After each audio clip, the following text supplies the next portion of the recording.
Olá, pessoal. Espero que todos estejam bem.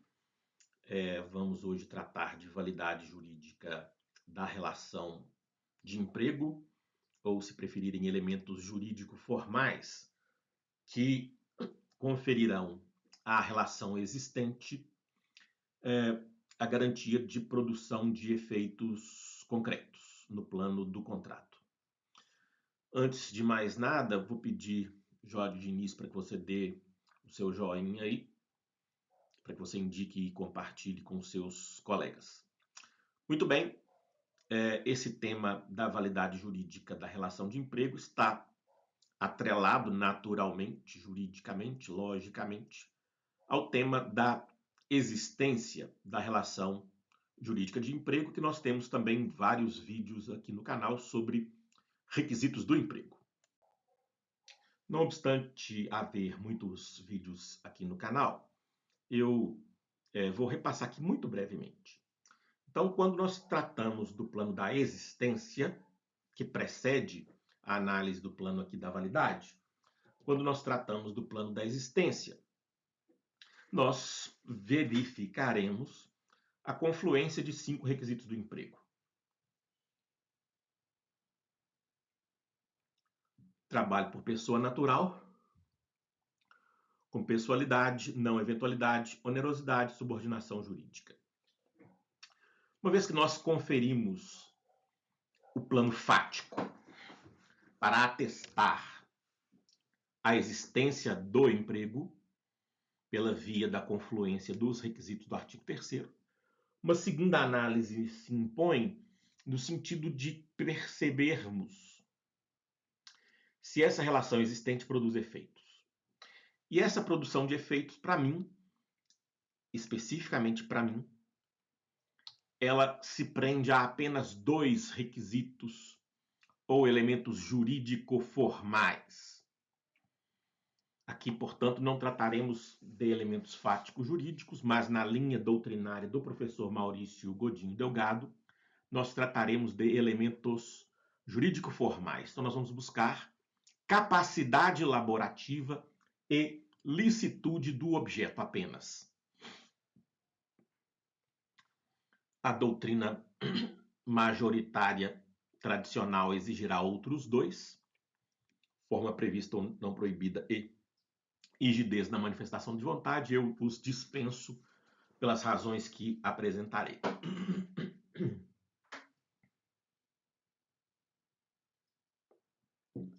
O primeiro requisito é de simples compreensão, porque capacidade laborativa, capacidade para contratar emprego, capacidade em perspectiva trabalhista, ela se prende apenas ao requisito da idade.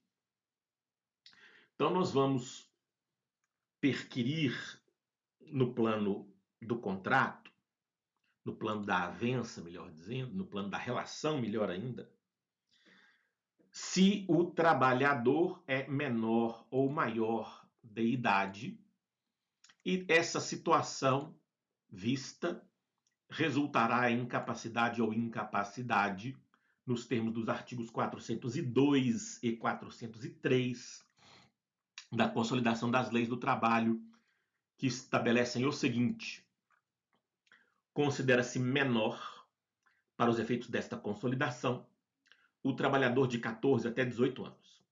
Então, nós temos aqui 2 marcos iniciais, 14 e 18. Artigo 403. É proibido qualquer trabalho a menores de 16 anos de idade, salvo na condição de aprendiz, a partir dos 14 anos. Então, nós temos uma terceira referência, 16 anos.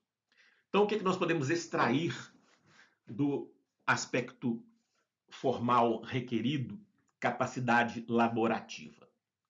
Dos 14 aos 16, se houver trabalho com existência dos requisitos do emprego, nós só podemos permitir tal inserção laborativa se ela se der no plano da aprendizagem. Sobre o contrato de aprendizagem, sobre o trabalho do menor, também temos vídeo específico aqui no canal. e eu indico. Bom, então, entre 14 e 16, o menor pode ser empregado, desde que seja empregado aprendiz. Terá os seus direitos da CLT preservados, do ponto de vista ordinário, com algumas especificidades que são próprias da aprendizagem. Muito bem. Dos 16 aos 18, o menor pode trabalhar com vínculo empregatício válido, sem que seja aprendiz, com algumas proibições que a lei estabelece, e que também nós temos vídeo aqui no canal sobre isso, mas exemplificativamente, dos 16 aos 18 anos, é proibido o trabalho noturno do menor, é proibido o trabalho insalubre ou perigoso para menores de 18, é proibido o trabalho prejudicial à moralidade do menor, é proibido o trabalho do menor com venda a varejo de bebidas alcoólicas. Então, nós temos algumas proibições legais ao trabalho do menor, mas essa proibição não retira, obviamente, a sua capacidade e não torna ilícito o objeto. São apenas proibições tendentes a preservar a adolescência nos termos que a CLT estabelece. Pois bem, então, simples, não tem maior problema aqui. Dos 14 aos 16 pode ser menor aprendiz, empregado.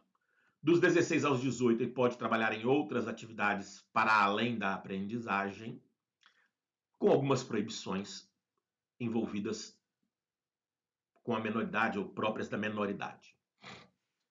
Bom, nós estamos no Brasil e sabemos que menores de 14 trabalham e sabemos que menores de 16 trabalham sem aprendizagem. E a pergunta que fica sempre surge é o que fazer nesses casos. Então, digamos que um menor com 13 anos foi explorado na atividade carvoeira, que infelizmente era muito comum aqui em Minas Gerais no início deste século. Hoje, felizmente, graças às políticas de Estado e à fiscalização do Ministério do Trabalho e Emprego, isso se reduz. Mas a gente tem menor trabalhando por aí, né? Nós sabemos, nós podemos ver. Aqui eu estou tratando do menor explorado para uma atividade econômica por terceiro, né, nos moldes do artigo 3º da CLT. O que fazer com isso? 3 teorias surgem e se desenvolvem a partir disso. Uma primeira, felizmente afastada e de pequeníssima repercussão doutrinária. Uma segunda, majoritária. E uma terceira que eu vou propor aqui. A primeira, bom, trata-se de crime de exploração de trabalho infantil. Cuide disto a polícia e a justiça comum, porque o direito do trabalho não cuidará. Não me parece ser correta essa compreensão, afastada desde já pela jurisprudência, e me parece pacificado que não se trata disso. Uma segunda teoria majoritária da lavra principal do eminente ministro, professor, doutor Maurício José Godinho Delgado. Essa teoria eu estou procurando aqui no meu livro para eu não fugir, no meu curso de Direito do Trabalho, aproveitando aqui para fazer a propaganda, para não fugir à teorização do ilustre ministro, mas no sentido de que não se pode restabelecer o status quo ante para aplicar nulidade clássica civilista numa relação como essa. Então, nós deveríamos, diz o ministro, reconhecer direitos trabalhistas, não obstante a incapacidade. Então, o juiz, num mesmo ato, reconhece direitos, extingue a relação, porque não é possível, do ponto de vista físico, biológico, natural, devolver a essa criança o tempo de vida entregue em favor do seu explorador. Não sendo possível, temos que operar uma nulidade trabalhista específica com o reconhecimento de direitos trabalhistas, não obstante haver incapacidade laborativa. Pois bem, o ministro reconhece o contrato como irregular, paga-se, então, em decorrência da exploração, direito trabalhista, todas as parcelas cabíveis, diz expressamente aqui, transcrito no meu curso, o ministro Godinho. Não obstante o vício, diz ele, para proteger a criança e o adolescente e para não ampliar a perversidade da exploração, reconhecerá o juízo trabalhista direitos trabalhistas e manda pagar. A minha proposta é noutro sentido. Eu não sei exatamente se na mesma linha está Jorge Luiz Souto Maior, confesso que não sei exatamente, posso até depois ver isso, mas a minha proposta é no seguinte sentido. Há uma incapacidade absoluta, plena, em razão desse meu exemplo, menor de 13 anos, ter sido explorado em sua força de trabalho, em seu tempo de vida, em favor de um criminoso, explorador. Incapaz, carece a relação existente de requisito de validade, portanto, inválida. A relação do ponto de vista trabalhista, afastado o vínculo válido, afastam-se direitos trabalhistas. Mas, digo eu, e aí vou ressalvar, me parece que Souto Maior está nesse sentido, há um dano claro, óbvio, decorrente de um ilícito, com prejuízo claro a quem foi explorado sem paga justa, e esse dano material e moral deve ser indenizado, no mínimo material e moral, para não dizer de existencial. E aí o juiz, no plano do direito comum, aquele que causar dano a outrem é obrigado a indenizar, o juiz do trabalho fixará indenização, reparação suficiente a reparação, simples reparação, indenização daquele dano imposto ao trabalhador menor. Então essa teoria ela preserva o elemento jurídico formal, preserva a teoria da capacidade, reconhece a invalidade da relação, não reconhece direitos trabalhistas, mas determina que haja indenização. Corrente absolutamente minoritária hoje, mas quem sabe um dia, né? Bom, no plano da capacidade é isso, é simples. Analisemos a idade e a partir da idade verificaremos se o sujeito é capaz ou não. Simples. Segundo requisito ou critério ou elemento jurídico formal, licitude do objeto. Obviamente que de uma atividade ilícita não decorrem direitos trabalhistas, né? Não pode, eu não vou nem chamar de trabalhador, né? Não pode o criminoso, não pode o contraventor não pode aquele que se envolve num contexto de ilicitude como meio de vida pretender desse modo ilícito de viver direitos trabalhistas. Isso é muito simples. Então, do crime não decorre direito trabalhista, da contravenção não decorrem direitos trabalhistas, por óbvio.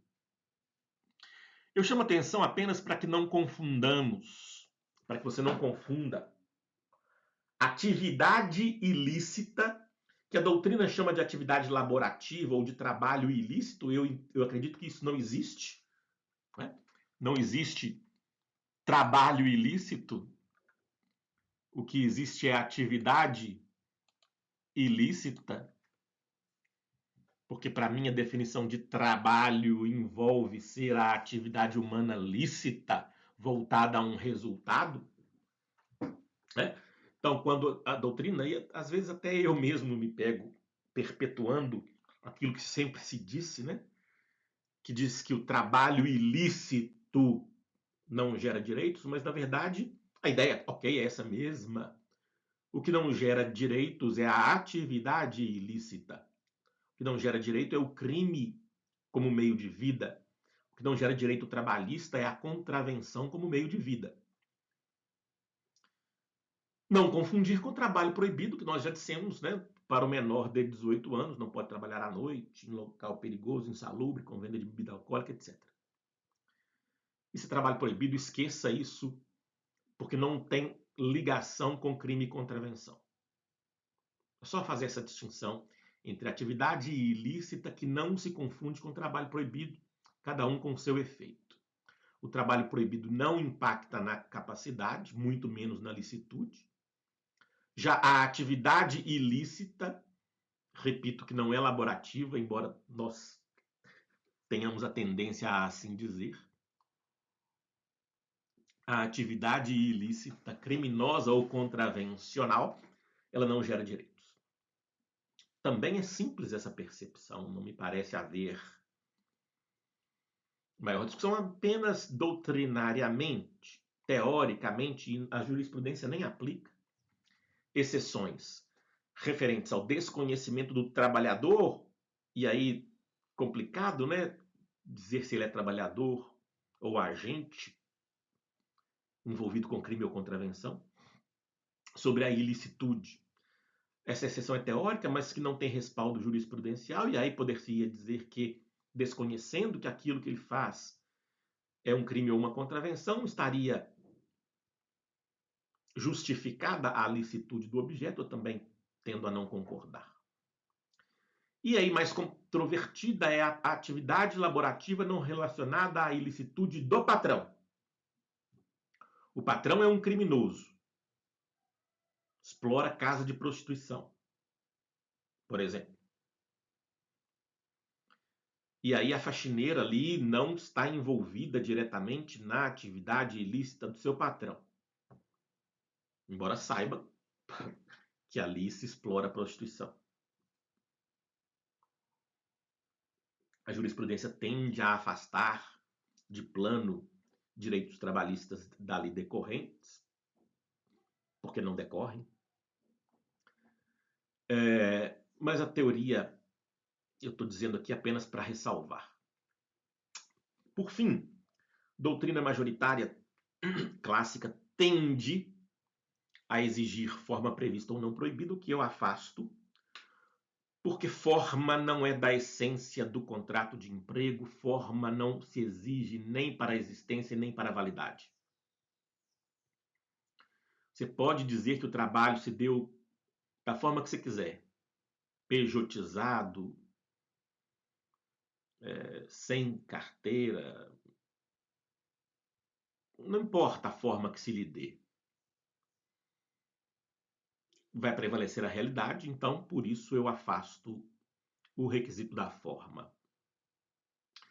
Outro requisito que eu afasto é a rigidez da manifestação de vontade, uma vez que a manifestação de vontade é irrelevante para que se diga se há emprego ou não. E aqui o que se trata é disso. Dizer se da relação existente decorre ou não decorre direito trabalhista. E a manifestação de vontade é irrelevante, eu não vou perquirir sobre isso.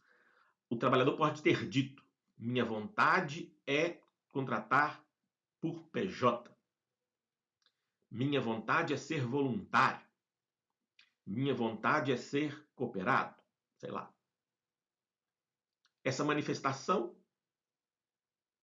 depois pode ser afastada pela imposição dos fatos. Ele disse que era PJ, mas não era. Porque nunca explorou os fatores de produção, porque ele era um pejotizado. Portanto, uma fraude. Então, o que ele manifestou, o que as partes manifestaram de vontade é irrelevante. Daí eu não tratar como elemento jurídico formal. Mas eu vou fazer a ressalva para quem está fazendo o concurso público, né? Para vocês que estão aí se preparando para o exame de ordem, principalmente em questões objetivas, vamos, né, seguir a corrente majoritária para dizer que esses 4 são os requisitos. E eu vou continuar na minha teorização doutrinária dizendo que são 2 os requisitos ou elementos jurídicos formais. Apenas capacidade laborativa presa à idade e objeto lícito, afastando crime e contravenção do plano da realização de direitos trabalhistas. Sobre validade é só isso, tema relativamente simples.